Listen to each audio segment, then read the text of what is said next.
Shalom, salam jumpa kembali para pejuang kehidupan dalam channel Sekolah Kehidupan. Sekolah yang tidak ada tamat-tamatnya ini, karena dalam kehidupan kita harus belajar dan terus belajar sampai Tuhan memanggil kita. Saya mengucapkan terima kasih buat semua rekan yang sudah mendukung channel ini sehingga channel ini terus berkembang, yang dengan cara like, komen, subscribe, bahkan share dan menonton setiap video sampai dengan selesai, sehingga ilmu dalam kehidupan ini dapat kita pelajari. Saya juga mohon maaf baru mengupload video lagi karena 1 minggu yang lalu saya ada beberapa kesibukan dan saya juga keluar kota, tepatnya ke ibu kota provinsi, ke kota Pekanbaru. Baik, kita akan langsung saja belajar dari seorang tokoh, yaitu Daud, orang yang berkenan di hati Tuhan. Saya akan baca di dalam 2 Samuel pasal yang ke-19 ayat yang ke-23 yang berkata demikian. Kemudian berkatalah raja kepada Simei, "Engkau tidak akan mati." Lalu raja bersumpah kepadanya. Luar biasa ya. Raja bilang kepada Simei, "Engkau tidak akan mati." Nah, ini ceritanya begini. Ini Simei itu adalah salah satu kerabat atau keluarga dari keturunan Saul. Waktu Absalom mengkudeta Daud, maka Daud menyingkir, ya. Dia menyingkir, menghindar, karena dalam hatinya dia menang jadi arang, kalah jadi abu. Bukan berarti dia takut kepada Absalom, enggak lah. Sedangkan Goliat aja dihajar sama dia, apalagi Absalom, anak kemarin sore. Tetapi karena Absalom itu adalah anak kandungnya, maka dia menghindar.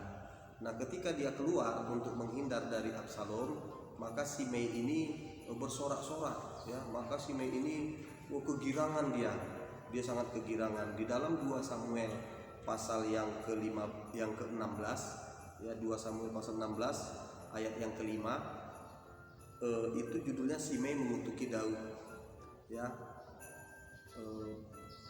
Beginilah perkataan Simei pada waktu ia mengutuki Daud. Enyahlah, engkau penumpah darah orang dursila. Tuhan telah membalas kepadamu segala darah keluarga Saul yang kau gantikan menjadi raja.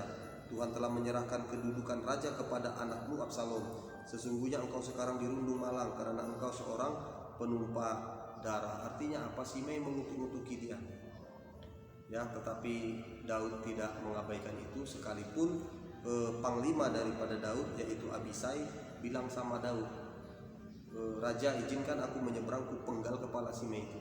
Tapi raja bilang, "Jangan.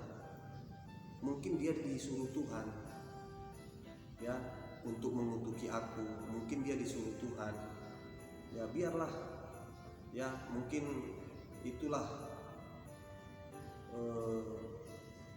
cara-caranya Tuhan." Ya.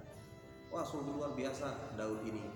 Dia tetap memandang positif segala sesuatu yang menimpa kehidupannya. Singkat cerita, Absalom mati dalam peperangan. Kemudian Daud kembali lagi ke Yerusalem untuk menjadi raja. Nah, ketika Daud kembali, ada hal yang luar biasa di dalam 2 Samuel pasal yang ke-19 ayat yang ke-15, ya.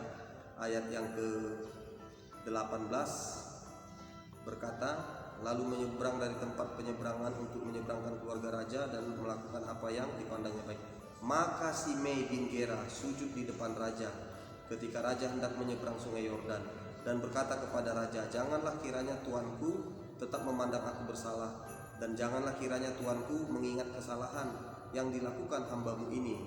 Pada hari tuanku raja keluar dari Yerusalem, janganlah kiranya raja memperhatikannya lagi, sebab hambamu ini tahu bahwa hamba telah berbuat dosa. Dan lihatlah, pada hari ini akulah yang pertama-tama datang dari seluruh keturunan Yusuf untuk menyongsong tuanku raja.'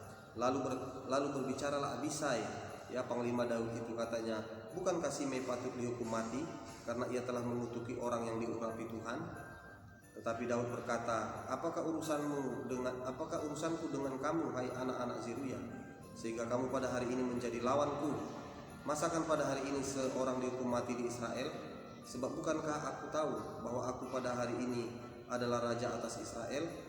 Kemudian berkatalah raja kepada Simei, engkau tidak akan mati. Lalu raja bersumpah kepadanya. Ya, ini dalam kehidupan sering kita jumpai ya orang model ini. Ya, ketika kita jatuh, wah beria-ria dia. Ya, ketika kita dalam kemalangan, syukurin, mampus, rasain, kira-kira begitu dia kan. Tapi ketika kita bangkit kembali, ketika kita sukses, ketika kita bercahaya lagi bintang kita, wah maka dia seperti Simei lah perangainya. Ya, waktu Daud turun dari tahta kena kudeta, dia mampu syukurin.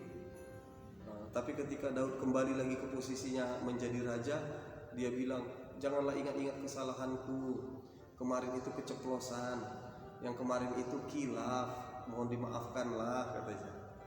Tetapi Daud bilang, ya sudahlah, ya hari ini adalah hari sukacita, hari ini adalah hari aku kembali menjadi raja atas Israel, tidak boleh ada orang yang dihukum mati. Itulah perkataan Daud. Artinya apa? Daud melepaskan pengampunan. Wah, luar biasa, Daud melepaskan pengampunan. Ya, makanya Daud menjadi pribadi yang berkenan di hati Tuhan. Karena apa? Dia pribadi yang mau dan tulus melepaskan pengampunan kepada orang yang mencaci dia ketika dia jatuh, dan memberi maaf kepada orang yang meminta maaf ketika dia sudah berhasil. Inilah pelajaran kehidupan kali ini bagi kita rekan-rekan pejuang kehidupan.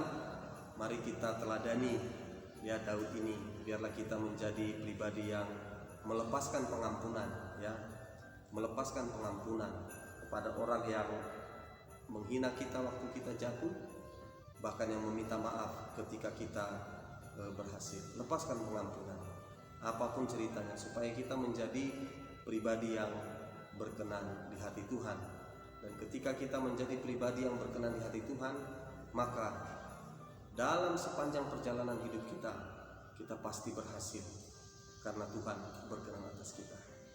Demikianlah pelajaran kehidupan kali ini.